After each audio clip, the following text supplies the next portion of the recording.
Saida Mirziyoyeva Urgutda bo'lib, tumanning chekka qishloqlaridan biridagi Navoiy poliklinikasidagi vaziyatni o'rgandi. Qayd etilishicha, poliklinika binosi 1972-yilda qurilgan bo'lib, kapital ta'mirga, shuningdek, yangi standartlar va tibbiy xizmatlar sifatini oshirishga muhtoj. Muassasa 13 mingdan ortiq aholi uchun birlamchi tibbiy yordam ko'rsatadi. 16 ta hududda yashovchi aholi uchun bu tug'ruqni qabul qiladigan birlamchi yagona va eng yaqin tibbiyot maskani hisoblanadi. Yuklama nihoyatda katta, sharoit esa izoh talab qilmaydi. Zax xonalarning kulrang oynalariga urilayotgan yomg'ir tomchilari ham vaziyatni aks ettiradi. Bu holat bitta poliklinikaning muammosi emas, bu birlamchi tibbiy xizmat tizimida mavjud bo'lgan katta muammolarning aksi. Oldimizda diagnostika va davolash standartlarini takomillashtirish, kadrlar tayyorlash vazifalari turibdi.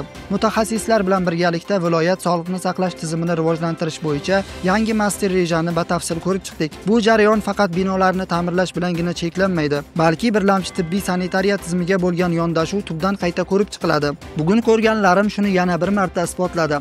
Sog'liqni saqlash sohasidagi muammolarni faqat hisobot va hujjatlar bilan baholab bo'lmaydi, deya ta'kidladi Prezident administratsiyasi rahbari.